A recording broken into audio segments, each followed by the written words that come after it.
Cronkite News starts now.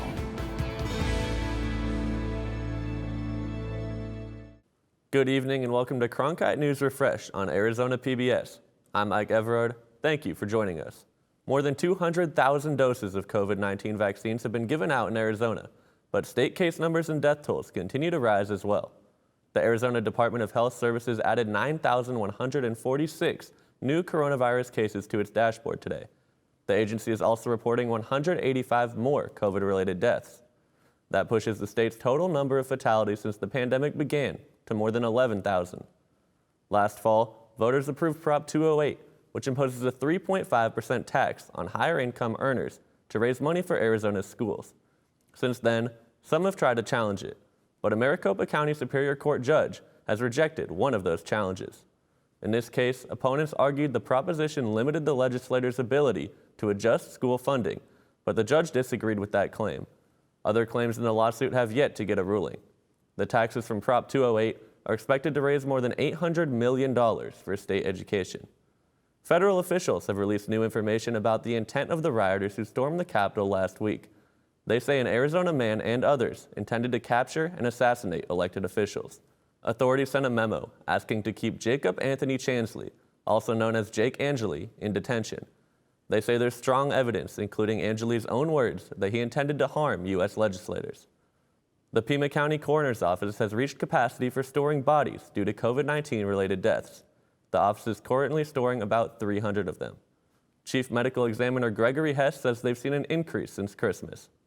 We got a little bit overwhelmed following the holidays with that huge increase in numbers, again, 48 over months to 233 in 17 days. The office brought in more refrigerated semi-trucks to increase capacity. How is one of Arizona State's highest-ranked teams dealing with the pandemic? Kelsey Colisi updates us on the wrestling team. Inside the Olympic Sports Plaza in Tempe, most athletes have two dreams. I've got big goals for winning a national championship, but I've had a goal ever since I was a little kid. I want to be an Olympic champion and a world champion. But for heavyweight wrestler Colton Schultz and his teammates, coronavirus keeps interrupting those plans. The Olympics were postponed, the NCAA championships were canceled, and before their season starts in January, the pandemic still may have an impact. Wrestling's typical field of 330 wrestlers at the NCAA tournament is very likely that it's going to shrink to 75% or even 50% because of the safety factor. Typically, 33 wrestlers from each of the 10 weight classes are selected to compete. Qualification is done through an automatic bid and selection process. If the tournament goes down to 75%, only 24 wrestlers would be asked to compete at each weight class, and 50% would mean only 16. Either way, Coach Jones is just happy to be back on the mat. But the main thing is still the main thing, and we get to train, we get to wrestle, and so that's good. Even though we have to go through some differences, changes, challenges, it's worth it. Athletes are preparing for both events, taking precautions on and off the mat, daily testing, wearing masks into the facility, and spacing out strategically. The team is also forming its own bubble. Luckily, Schultz said that's easy. It's funny, but everybody just meshes so well together, and we all got similar goals, so it works pretty well. Kelsey Colisi, Cronkite News. Coming up on Cronkite News, the Arizona National Guard took on extra duties during the pandemic. We'll see how service members scattered across the state to provide COVID-19 relief to local communities. And on Break It Down, how Black entrepreneurs face extra challenges.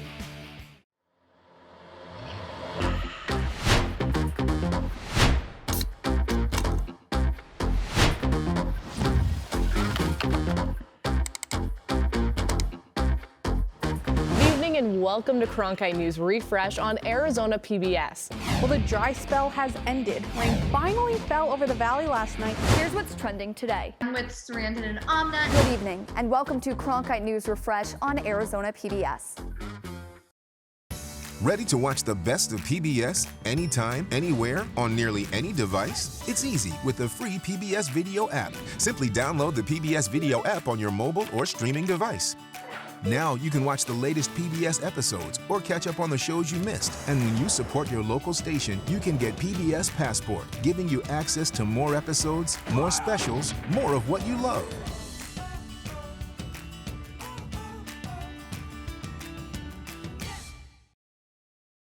Ready to watch the best of PBS anytime, anywhere, on nearly any device? It's easy with the free PBS Video app. Simply download the PBS Video app on your mobile or streaming device.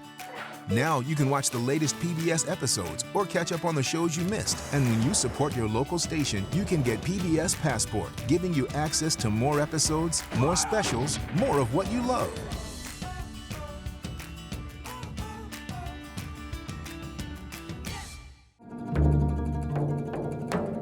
The great thing is to last and get your work done and see and hear and learn and understand and write when there is something that you know and not before and not too damned much after.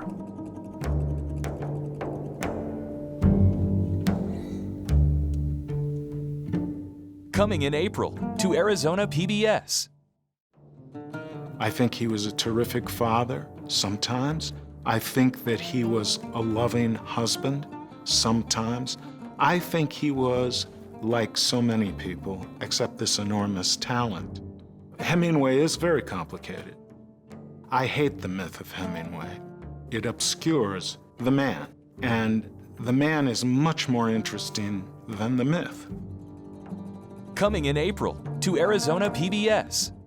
I'm Matt Berry, ESPN Sports Center anchor and graduate of ASU's Walter Cronkite School of Journalism and Mass Communication. With its bachelor's and master's degrees in sports journalism, the Cronkite School is preparing the next generation of sports journalists to tell stories that matter, stories that excite, inspire, and inform.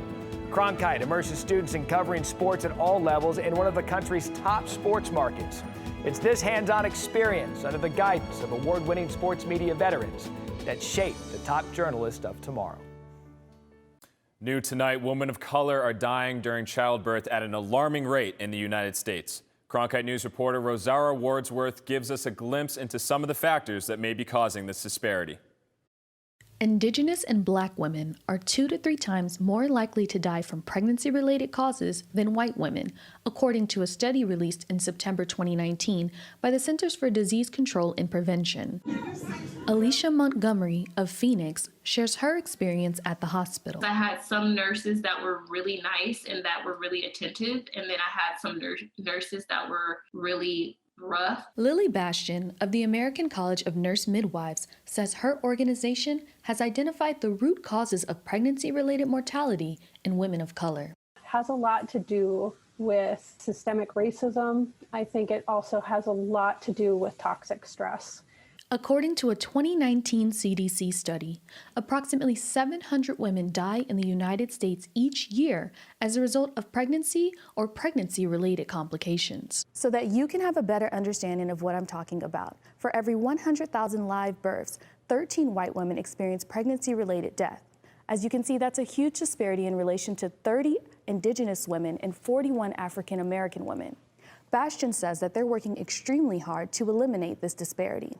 We need to increase the numbers of midwives that are people of color and specifically African American. Lakeisha Muhammad says she became a midwife because of her own experience with giving birth to twins. For Black women in particular, I think that we're seeing across the country that it's not always the safest place, that it's not all, the level of intervention that is given in the hospital doesn't necessarily ensure our safety. Muhammad explains that the care midwives provide is more personal. They are there to help pregnant women from their first appointment to managing stress and answer questions postpartum. I think that midwifery is the answer to that, and embracing midwifery, embracing home birth and out-of-hospital birth in general.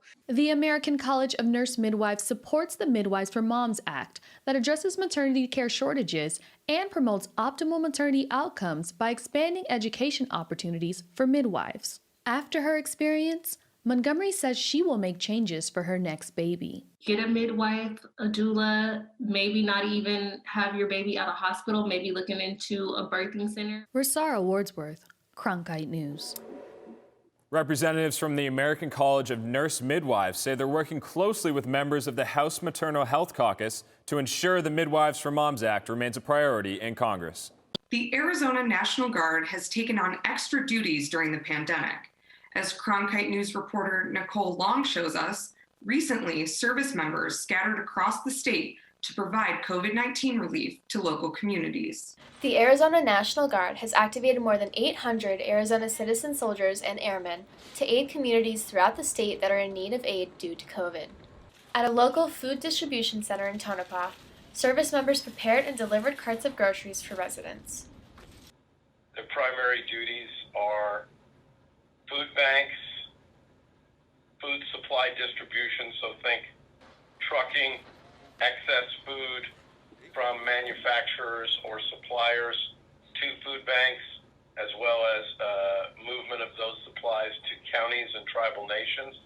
In Phoenix, service members prepared, collected, and transported COVID-19 test samples from state of Arizona employees at the Arizona Department of Administration. More than 200 Army and Air National Guard medics are teaching communities about COVID-19 testing and prevention. And their primary lines of effort throughout this entire deal has been to teach communities and community health centers about testing, how to do testing, how to administer testing, how to properly use PPE to prevent spread of COVID-19, and do a lot of teach and train events. Nicole Long, Cronkite News.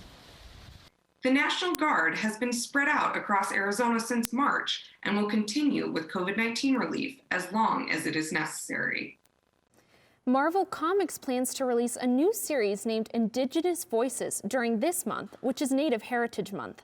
As Mackenzie Allen Charmley reports, it will feature Native characters and artists in hopes of improving authentic representation. Thor is from Asgard. Captain Marvel is from an intergalactic empire. But if you want to find a comic book character from a Native American community, you'll have to turn a lot of pages. Marvel Comics plans to change that with the release of Indigenous Voices. Navajo comic book artist Keith Jim grew up on comics and is looking forward to seeing the characters the artists create. He's excited for the artists to bring a level of authenticity to characters. I can't wait for it to come out and just to see how it should have been from the start. How, Native Americans should have been represented from the start. Cap Comics, located in Flagstaff, is the closest Arizona comic book store to the Navajo Nation. Cab Comics owner CORY Bushnell hopes the series will help educate customers on Indigenous cultures. It's something that we're excited to have in the store and excited to help encourage people to know about. And other people, like, this is a special issue from, Marvel with Indigenous people. And people who don't normally would know, it's also encouraging people to learn more. Even though Indigenous characters in Marvel Comics already exist, they're often depicted with stereotypes, wearing clothing such as feathers or loincloths, and are primarily featured as side characters. Anthony Thibodeau specialized in Indian arts and culture at the Museum of Northern Arizona. He says that cliches in past comics portray Native people in a negative light. Any character that was a non-white character, usually they were represented in a really stereotypical way, either through their clothing, a lot of times through the way they talk and their accent. Native cultures are vibrant, living cultures that are still evolving. But I think it is a good step, especially having these writers and artists interpret these characters to, bring a better sense of representation into mainstream pop culture than there has been. Jim emphasized the need for Native cultures, art, and stories to continue to be heard. Sometimes I feel like we're forgotten, we are still here, so it's important to, stand up. Mackenzie Allen Charmley, Cronkite News. This season for ASU football, when the team takes the field again, the stadium will be filled with some family and friends, but mostly cardboard. Cronkite News reporter Reed Harmon takes a deeper cut into what to expect in the stands this season. The stands will be limited to invited family and friends at Sun Devil Stadium this season, but cardboard cutout versions of fans will be able to take a seat at the game. For $40 for faculty and season ticket holders and $50 for everybody else, you can grab your favorite drink and chill on your couch and maybe catch yourself at the game on TV. We were blown away by the response. You know, like I said, we kind of predicted it would be a good response based on what we'd seen with professional leagues, but we were still surprised by just how excited people were about it, and it's really a lot of fun to see them come in and see the different things people are doing. Sun Devil Athletics noticed they could get this done in-house instead of a third-party company, so they are collaborating with the ASU Print Lab to make a limited number of fan cutouts. While this is not something that specifically they've ever done before, they were really excited about trying to use their capabilities to help us out. And so they innovated an entire platform for us to do this in-house. So now what we're able to do is when people are paying for these fan cutouts, we're not having to take any of the money from it and send it off to another company to pay for the production. We're able to keep all that at ASU and that way use the money to help support our student athletes and then just pay the cost of the print lab. So we were really excited about how that came together. The proceeds will go directly towards the Sun Devil Athletic Department, and the cutout craze might go beyond football as well. We do have plans to launch this after the first football game for the Desert Financial Arena as well. With that, what we'll do, as opposed to making it just a basketball one, we'll go to every sport that plays in Desert Financial, so volleyball, wrestling, gymnastics, and we'll just put them in there. That way we can just have them, the cutout will be there for every season. The process has been nonstop for the print lab, trying to put faces in seats. We started selling them, we're probably almost close to 1,000 for fans and 1,000 for students. So they're just producing them all day, and then they send them over to us in big pallets, and then we go and install them into the stadium. The cutouts will make their debut at Sun Devil Stadium this Saturday when ASU hosts Cal. Reed Harmon, Cronkite News. That's it for Cronkite News tonight. Thanks for joining us. For top Arizona stories anytime, go to cronkitenews.azpbs.org.